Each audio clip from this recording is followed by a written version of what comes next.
Crime reporter TV ન્યૂઝમાં આપનું સ્વાગત છે। શંખેશ્વરના લોલાડા ભોળેશ્વર મહાદેવ ગૌશાળાના નવનિર્માણ નિમિત્તે રામકથાનું આયોજન કરવામાં આવ્યું। ખેડૂત ખાતેદારમાંથી નામ નીકળી જતું હોવા છતાં દાતાએ ગૌશાળા માટે 8 વીઘા જમીન દાનમાં આપી।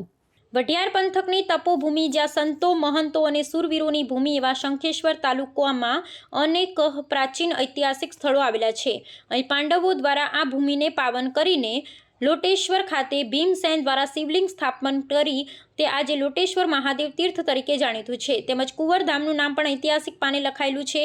નવરાત્રિના પ્રાચીન ગરબામાં આજે કુંવર સેજપુરી બાપુના ગરબા ગવાય છે। કહેવાય છે કે આ વિસ્તારમાં કાલરીના સોલંકી વીર વચ્છરાજ દાદા લગ્ન મંડપની લગ્નની ચોરી છોડી રણમાં ગાયોની વારે માટે શહીદ થયેલા અને રણમાં ગાયોને છોડાવવા લગ્ન ચોરી છોડી રણમાં ગાયો ધન લઈને જતાઓ સામે ગાયો માટે ભીષણ યુદ્ધ થયું હતું। તે સમયે વચ્છરાજ દાદાનું માથા વગરનું ધડ લડ્યું અને કસાઈઓના હાથોમાંથી ગાયોને છોડાવીને શહીદ થયા હતા।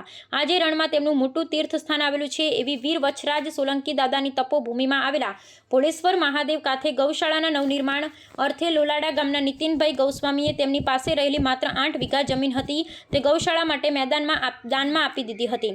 તેઓ જાણતા હતા કે આ જમીન હું દાનમાં આપીશ તો ખેડૂત ખાતેદારમાંથી નામ નીકળી જશે, છતાં તેઓ પોતાની પાસેની જે જમીન હતી તે ગાયોને દાન કરી દીધી હતી। તે ભોળેશ્વર ગૌશાળાના નવનિર્માણ નિમિત્તે લોલાડા ગામે રામકથાનું આયોજન કરવામાં આવ્યું હતું। તેમાં પૂજ્ય કંકેશ્વરી દેવીના હસ્તે નવનિર્મિત ગૌશાળાનું ભૂમિપૂજન અને શિલાન્યાસ કરવામાં આવ્યો। આ અવસરે તારીખ 18 થી 26 એપ્રિલ ને 8 દિવસ પરમ પૂજ્ય કંકેશ્વરી દેવી વ્યાસપીઠે રામકથાનું આયોજન કરવામાં આવ્યું હતું, જેમાં અનેક દાતાઓ દ્વારા ખોબલે દાનનો પ્રવાહ વહાવ્યો હતો અને રોહિતભાઈ રામભાઈ ખેરે પોથીના ચડાવવા લાભ લીધો હતો, જેમાં હજારો ભક્તો રામકથામાં ઉપસ્થિત રહ્યા હતા અને પૂજ્ય કંકેશ્વરી દેવી મુખ્ય ભક્તોએ કથામાં અમૃતવાણીનું રસપાન કર્યું હતું।